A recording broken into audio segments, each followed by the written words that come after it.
Assalamualaikum warahmatullahi wabarakatuh. Alhamdulillahirabbil alamin. Wassalatu wassalamu ala asyrofil anbiya'i wal mursalin wa ala alihi wa sahbihi ajma'in, amma ba'd.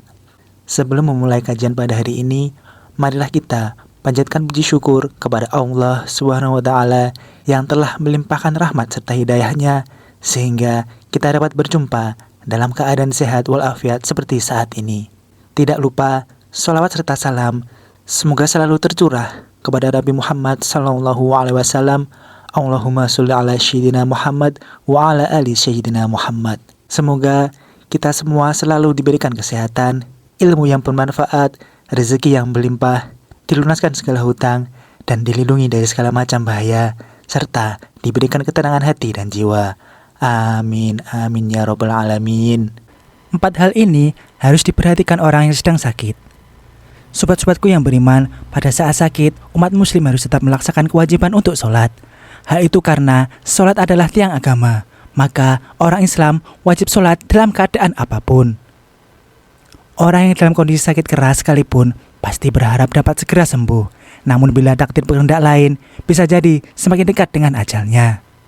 Sementara kita tahu, pada saat sakit, seseorang dalam keadaan tidak berdaya.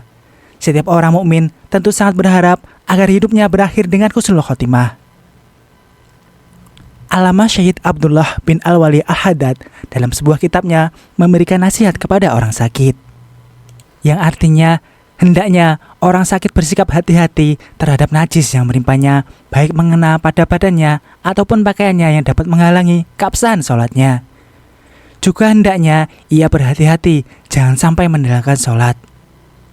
Hendaknya ia tetap sholat sesuai dengan keadaan, baik dengan cara duduk, terlentang, atau sebisanya. Jangan sampai hidupnya berakhir dengan melalaikan tiang agama. Dari kutipan di atas dapat diuraikan hal-hal sebagai berikut. Pertama, bersikap hati-hati terhadap najis. Hal ini karena najis dapat menghalangi keabsahan sholat. Oleh sebab itu, penting sekali ada orang lain yang membantu melayani berbagai kebutuhan orang sakit. Kebutuhan tidak hanya menyangkut makan dan minum, tetapi juga soal buang hajat, kebersihan, dan sholat. Ketiga hal ini berhubungan dan memiliki dampak. Artinya, ketika istijak tidak dilakukan sebagaimana aturan fikih, maka berpengaruh terhadap kesucian badan dan pakaian yang pada akhirnya juga berpengaruh terhadap keabsahan sholat. Seseorang yang bertugas mendampingi atau menunggui orang sakit hendaklah memahami ketiga hal tersebut, sehingga dia juga dituntut untuk berhati-hati. Jika ia tahu ada najis yang mengena atau menempel pada anggota badan atau pakaian orang sakit yang ia dampingi, maka ia perlu membersihkan dan mengganti pakaian si sakit dengan pakaian yang suci atau bersih secara fikih. Kedua, tidak melalaikan sholat 5 waktu. Orang sakit hendaknya berhati-hati, jangan sampai lalai melaksanakan sholat. Meski dalam kondisi berbaring dan lemah di atas tempat tidur, orang sakit harus tetap memperhatikan waktu-waktu sholat. Ketika waktu sholat telah tiba, sebaiknya ia segera melaksanakannya. Jika tempat orang sakit itu dekat dengan masjid atau musola, tentu orang sakit bisa mendengar seruan azan setiap kali dikumandangkan dari rumah ibadah tersebut. Ketiga, melaksanakan sholat dengan cara yang memungkinkan sesuai kondisi real. Hendaknya ia tetap sholat sesuai dengan keadaannya, baik dengan cara duduk, terlentang, atau sebisanya.